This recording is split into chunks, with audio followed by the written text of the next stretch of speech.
Bonjour à tous, bienvenue sur cette nouvelle édition des Chroniques Mention pour l'entrepreneur.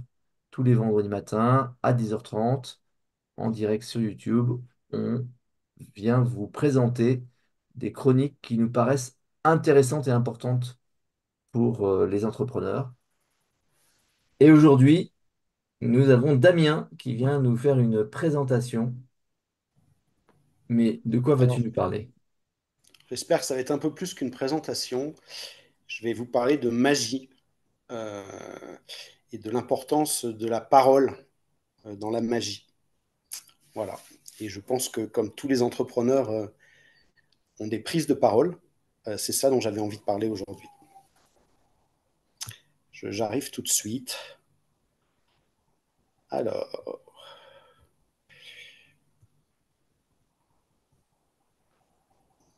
me voilà. Donc, bonjour à tous et merci de m'accueillir une fois de plus dans ces chroniques. Aujourd'hui, j'ai envie de vous parler, comme j'indiquais en introduction, du magicien et de l'entrepreneur. Et la question que je vais me poser et que je vais partager avec vous, c'est le magicien et l'entrepreneur et le magicien et l'entrepreneur. Le début de ma réflexion a été, on va dire, initié par le mot abracadabra. C'est un mot qui est utilisé par les magiciens et c'est un mot qui est en fait très très ancien puisqu'on retrouve des origines chez les Coptes, en Égypte, chez les Égyptiens même. Et c'est un mot, en fait, qui est d'origine hébreuse. Alors, j'ai trouvé une définition absolument extraordinaire où abracadabra, en fait, a toujours été un mot apotropaïque. Je trouve ça extraordinaire. C'est-à-dire un mot qui peut détourner les mauvaises choses. Mais ça, c'est une interprétation partielle. Il y en a une autre qui m'intéresse beaucoup plus. Euh, c'est dans l'origine étymologique, donc dans la phrase hébraïque, abracadabra, en fait, vient de hébragdabri, qui dit je crée en parlant. Alors, en fouillant un peu le sujet, vous risquez de trouver autre chose. Il y a des origines aussi en araméen, où en fait, il y a un pouvoir destructeur lié à ce mot. Mais moi, en tant qu'entrepreneur et m'adressant à des entrepreneurs, je préfère beaucoup plus le côté créatif de la chose. Et le côté créatif de la chose, c'est je crée en parlant. Donc, c'est les paroles que Dieu prononce au sixième jour en disant je crée avec la parole. La parole va supplanter le silence. Très concrètement, qu'est-ce que ça peut vouloir dire pour nous, entrepreneurs? Une application évidente, c'est parfois le choix du nom d'une entreprise, le choix du nom d'un produit, le choix du nom d'un service, bref, l'importance du nom dans la vie de l'entreprise. Ça peut être aussi, alors je ne l'ai pas évoqué aujourd'hui, mais par exemple, le nom d'une fonction sur une carte de visite. J'ai vu des choses assez drôles parfois en voyageant à l'étranger et des traductions assez malheureuses. Mais je vais parcourir maintenant avec vous un exemple de naming sur un produit. Donc, produit banal, belle création, on voit l'emballage le flacon et l'emballage extérieur, pour un produit qui s'appelle Forte. Il ne vous a pas échappé que c'est un produit qui est pour la marque Pierre Cardin, et tout petit en dessous de Pierre Cardin, il y a marqué Paris. Et donc là se pose une vraie question pour moi, c'est la question de la cohérence ou de la dissonance. Créer un produit pour une marque qui est française, qui est signée Paris, avec un nom qui s'appelle Forte, pour moi c'est dissonant et ça ne fonctionne pas. Parce que c'est soit un nom italien, et donc ça ne fonctionne pas avec l'origine de la marque, soit c'est un nom français, mais pour un produit masculin, ça ne fonctionne pas. Et si c'était quand même un produit féminin, ça ne fonctionne pas non plus. Appeler un parfum pour femme forte, c'est un peu compliqué. C'est d'autant plus vrai que tous les produits de cette gamme-là, de cette marque-là, ont des noms français. Donc comme le roi, le palais bulle ou lumière de la vie. Donc il y a une dissonance sur le nom, mais il y a aussi une dissonance et une incohérence pardon, dans toute la gamme. Et ça va encore plus loin, puisque aujourd'hui, je travaille sur cette problématique-là pour un de mes clients. Ils sont en train d'essayer de repositionner la marque en allant bien évidemment rechercher dans ses racines, qui sont françaises. Donc, lancer un parfum avec un nom italien, ça ne va vraiment pas. Donc, se pose la question, abracadabra, un nouveau nom, attention à la dissonance, est-elle choisie ou est-elle subie? Et bien faire attention à la cohérence entre l'intention et l'expression. Ce que je dis, c'est que ce n'est pas absolu d'être en rupture, mais il faut en être bien conscient. Il y a des marques qui sont dans la continuité en étant en rupture, ou il y a des marques qui ont besoin de faire une rupture pour changer d'image, retourner un positionnement. Donc, en tout cas, il y a la question de la conscience et de la cohérence entre l'intention et l'expression. Une autre question que je me suis posée, c'est ce pouvoir de créer avec la parole, ce pouvoir de créer avec l'expression, comment est-ce qu'il peut s'intégrer dans notre compréhension des différents archétypes de l'entrepreneur? Donc, je vais vous passer la trifonctionnalité. Certains de mes collègues et de mes amis se sont exprimés sur le sujet bien mieux que je le ferais, mais néanmoins, j'ai été plongé dans leurs archives et j'ai trouvé une chose intéressante, c'est quand on voit le souverain magicien, il y a une des caractéristiques qu'il a, donc là c'est pour une marque, c'est elle crée un monde, elle dispose d'une vision globale et unificatrice. Ce qui m'a intéressé, c'est cette capacité à créer un monde. Donc, abracadabra, ça permet de créer un monde, la parole permet de créer un monde. Juste pour rappel, quelques marques qui sont des marques magiciennes et souveraines, et encore une fois, dans leur définition, c'est des marques qui ont une vision globale, unificatrice, qui leur permettent de créer des mondes. Le pari que je fais ou la passerelle que je crée, c'est cet abracadabra-là, cette parole-là, quand il y a une prise de parole, je peux avoir une vision globale, une vision unificatrice et créer le monde qui me convient. Mais il faut encore une fois qu'il y ait une cohérence entre mon intention, mon expression et donc une conscience à cet endroit-là. Pour aller très vite à la conclusion, euh, un des éléments qui est lié à la parole, et j'ai trouvé cette expression qui est absolument aussi délicieuse, c'est avoir voix au chapitre. Donc le chapitre, ce n'est pas le chapitre d'un livre, c'est le chapitre d'une réunion de moines. Et donc, avoir voix au chapitre, c'est avoir le droit d'aller face à la communauté s'exprimer.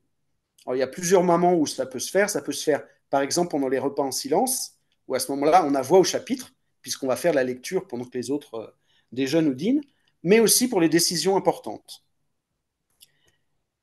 Donc, par rapport à cet abracadabra-là, par rapport à ces paroles magiques, ou par rapport à la magie de la parole, la magie créatrice, quelques points auxquels on peut réfléchir, c'est est-ce que j'ai le voix au chapitre? Merveilleuse faute d'orthographe de Damien, c'est un lapsus probablement. Euh, Bien être conscient que la prise de parole a une fonction créatrice, mais aussi, et c'est pas une pirouette, tout est prise de parole. Donc il faut être assez vigilant. Et sur ces dernières paroles, j'ai envie de vous poser la question, à vous en tant qu'entrepreneur, quelle est votre prochaine prise de parole? Pour vous, votre marque ou votre entreprise, quels sont les abracadabras que vous allez prononcer? Et quel est le monde que vous voulez créer avec ces formules magiques? Et pour terminer, abracadabra, je laisse la magie opérer, je vous remercie et je vous souhaite un très bon week-end.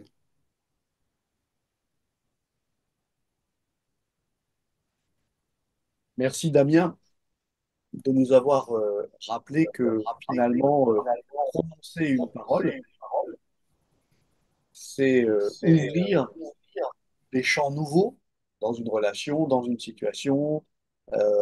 C'est aussi à soi-même probablement s'autoriser d'être créateur. Alors comment est-ce qu'on fait quand on est entrepreneur, finalement, à s'autoriser à changer le monde?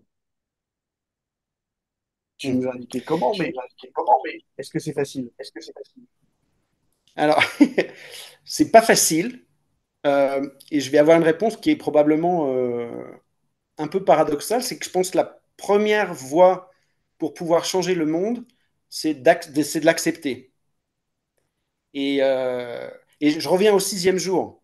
Face au silence et l'esprit plané sur les eaux, il y a cette parole créatrice. Mais il y a avant la compréhension du monde tel qu'il est et pas totalement achevé. Et donc, dans ce monde pas totalement achevé, il y a de la place pour ma parole et créer, on va dire, une nouveauté, innover, euh, apporter de l'eau au moulin, on va dire, euh, en parlant devant le chapitre. Voilà ma réponse un peu alambiquée, mais et je pense euh, que tout le monde est invité à créer ce monde-là et que, en particulier, chacun des entrepreneurs a une mission toute particulière pour inventer, innover, combiner de façon nouvelle une réalité pour transformer le monde dans lequel on vit. Voilà ma réponse. Et donc, quelle serait la pratique que tu recommandes? Par quoi est-ce qu'on commence? On commence petit, on commence grand, on se lance tout à l'heure à la fin de la chronique, après avoir écouté la vidéo sur YouTube, tac, l'entrepreneur, qu'est-ce qu'il peut faire? Il faut commencer tout petit et très rapidement. Donc, la première Le, marche. exactement. Le risque des grandes visions, des grandes stratégies, euh, c'est qu'en fait, elles ne s'opèrent jamais, en fait. Elles sont jamais mises en œuvre. Donc, je pense que le premier petit pas, la première marche est la plus importante. J'aurais presque envie de dire même la première chute, la première erreur est la plus importante. Et donc pour ça, il y a bien évidemment l'importance de se mettre en marche, sachant que, et ça aussi c'est quelque chose d'intéressant, c'est que on peut pas se mettre en marche, on ne peut pas marcher en fait physiquement sans se mettre dans une position de déséquilibre. Et donc c'est vraiment cet appel, cette injonction à commencer petit, prendre le risque, se mettre en déséquilibre pour pouvoir changer le monde. C'est ma voie. Je ne dis pas que c'est la bonne voie, mais en tout cas, c'en est une que je recommande. Merci pour ça, Damien. D'autres questions pour Damien? Alors, dans le chat, non, on a Damien, il faut qu'il coupe sur le son quand on lui pose des questions, parce que sinon ça a un écho. Il y a toute cette vision de la Genèse par Jordan Peterson qui décrit en fait la Genèse comme le processus psychologique qui nous amène à prendre conscience du monde qui nous entoure. Et donc du coup, le mot, la parole, nous permet de créer dans notre esprit des concepts nouveaux et à décrire de manière plus précise le monde et de se créer une représentation mentale du monde. Donc au commencement était le mot, c'est parce que en fait, l'enfant qui naît, c'est au moment où il met un mot sur les choses qu'il commence à pouvoir le décrire ne serait-ce que dans sa propre psyché.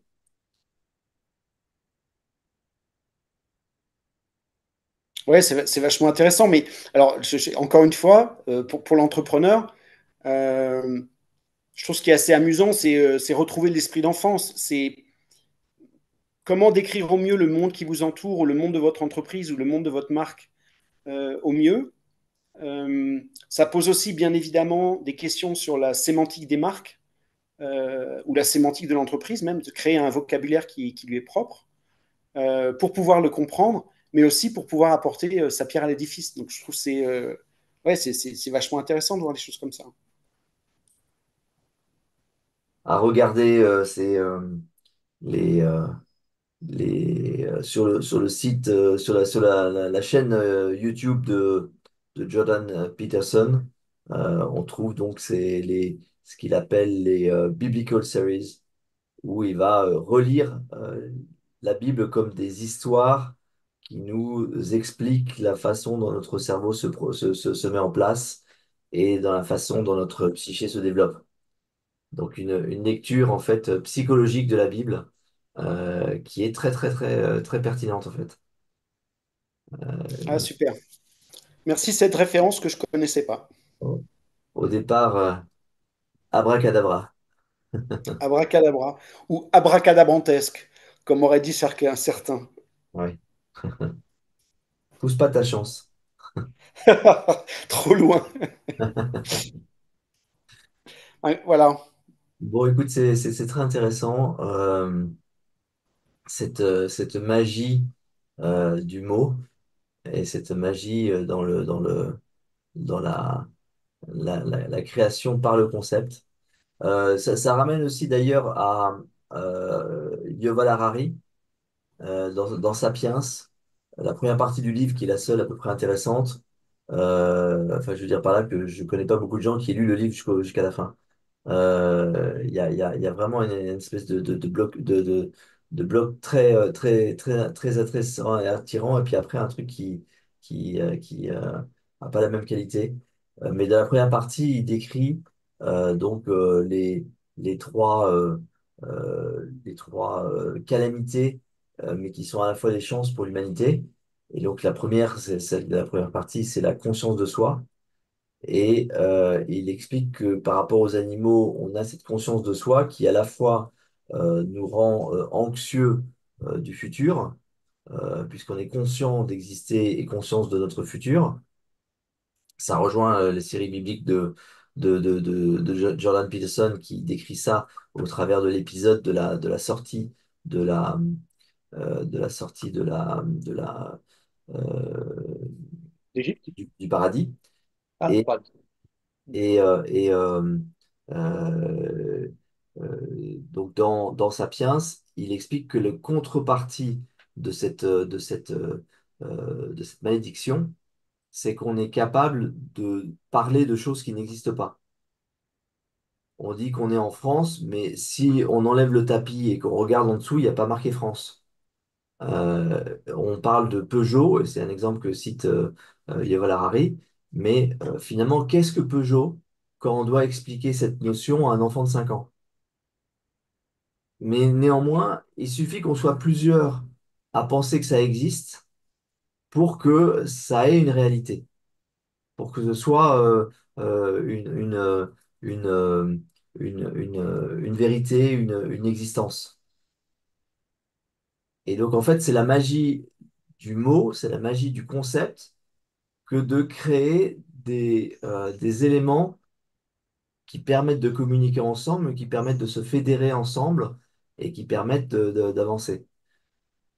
Et dans la Bible, le moment où les hommes se croient l'égal de Dieu, ils vont perdre cette capacité par la différence des langages, par le fait qu'ils n'arrivent plus à communiquer sur les mêmes mots et sur les mêmes significations.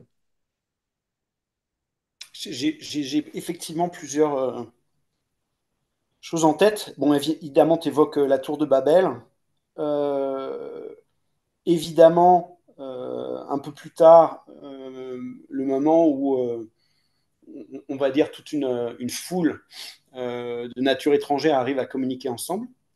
Euh, donc ça, c'est assez beau. Mais j'ai aussi des contre-exemples en tête. Je pense que il y a enfin, je pense aux concepts qui sont galvaudés.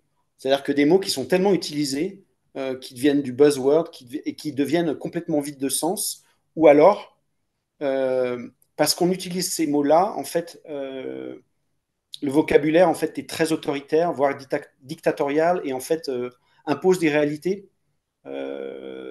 parce que la créativité n'est plus là. Donc, je, je, je, pense que c'est une invitation vraiment à la prise de conscience que l'expression est un moment de création et donc une invitation à la conscience en fait. Et c'est pas anodin en fait d'exprimer.